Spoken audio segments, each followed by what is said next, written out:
சென்னை சோழிங்கநல்லூர் பகுதியில் சதுப்பு நிலத்தில் நேற்று இரவு முதல் பற்றி எரிந்து வரும் தீயை கட்டுக்குள் கொண்டுவர தீயணைப்பு வீரர்கள் போராடி வருகின்றனர். இது பற்றிய கூடுதல் தகவல்களை எமது செய்தியாளர் பிரகாஷ் வழங்க கேட்கலாம். பிரகாஷ், வணக்கம். தற்பொழுது அங்கு நிலவக்கூடிய சூழல் என்ன? நேற்று இரவு முதல் பற்றி எரிந்து வரும் தீயால் புகைமூட்டமாக காட்சியளிப்பதை நாம் திரையின் வாயிலாக பார்க்க முடிகிறது. அந்த தீயை அணைப்பதற்கான பணிகள் தற்பொழுது எந்த கதியில் நடைபெற்று வருகிறது? சென்னை அடுத்த சோழிங்கநல்லூர் பகுதியில் இருக்கக்கூடிய பள்ளிக்கரணை சதுப்பு நிலம் பகுதி இருக்கிறது.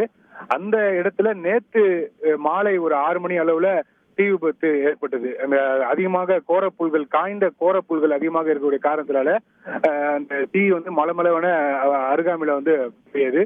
இந்த தீயை அணைப்பதற்கு தீயணைப்பு வீரர்கள் கடுமையாக நேற்று இரவிலிருந்து போராடி வரக்கூடிய நிலையில இப்ப வரைக்குமே அந்த தீயை முழுமையாக கட்டுக்குள் கொண்டு வருவதற்கு தீயணைப்பு வீரர்கள் போராடிட்டு வராங்க. குறிப்பாக 3 தீயணைப்பு வாகனங்கள் கொண்டு வரப்பட்டு 10க்கும் மேற்பட்ட தீயணைப்பு வீரர்கள் இந்த பணியில ஈடுபட்டு வராங்க.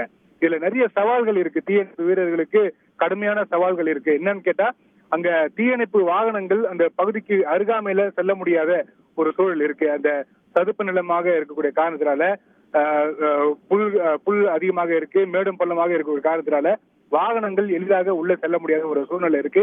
அதனால ஜேசிபி வாகனங்கள் கொண்டு வரப்பட்டு டிராக்டர்கள், தனியார் டிராக்டர் வாகனங்கள், தண்ணீர் டிராக்டர் வாகனங்கள் கொண்டு வரப்பட்டு டேங்கரோடு இருக்கக்கூடிய இந்த டிராக்டர் வாகனங்கள் கொண்டு வரப்பட்டு அந்த தண்ணியை எடுத்துதான் தீ அணைக்கக்கூடிய அந்த பணியில ஈடுபட்டு வராங்க. நேற்றில இருந்து அந்த தீ அணைக்கக்கூடிய பணிகள் ஈடுபட்டு வந்தாலும் கொஞ்சம் அந்த கட்டுக்குள் கொண்டு வந்த நிலையில இன்று காலை அதிகமாக வெயில் இருந்த காரணத்தினால, காற்று அதிகமாக இருந்த காரணத்தினால தீ தொடர்ந்து அருகாமையில் இருக்கக்கூடிய பகுதிக்கு பரவிட்டு தான் இருக்கே தவிர அதை கட்டுக்குள் கொண்டு வர முடியாத ஒரு சூழ்நிலை இருக்கு. இருந்த போதிலும் தொடர்ந்து கடுமையான வெயிலையும் பொருட்படுத்தாமல் தீயணைப்பு வீரர்கள் இந்த பணியில ஈடுபட்டு வராங்க.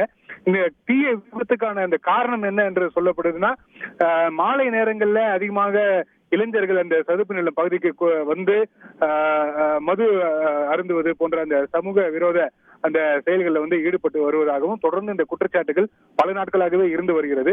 அது போன்ற ஏதாவது ஒரு செயல்களில் ஈடுபட்டு வரும்போது புகைப்பிடித்த காரணத்தினால இந்த தீ விபத்து ஏற்பட்டிருப்பதற்கான வாய்ப்புகள் அதிகமாக இருப்பதாகவே தீயணைப்பு வீரர்கள் தெரிவிக்கக்கூடிய அந்த கருத்தாக இருக்கு. நாமளும் களத்துல பார்க்கும்போது பல இடங்கள்ல மது பாட்டில்கள் அங்காங்கே இருப்பதை பார்க்க முடிகிறது.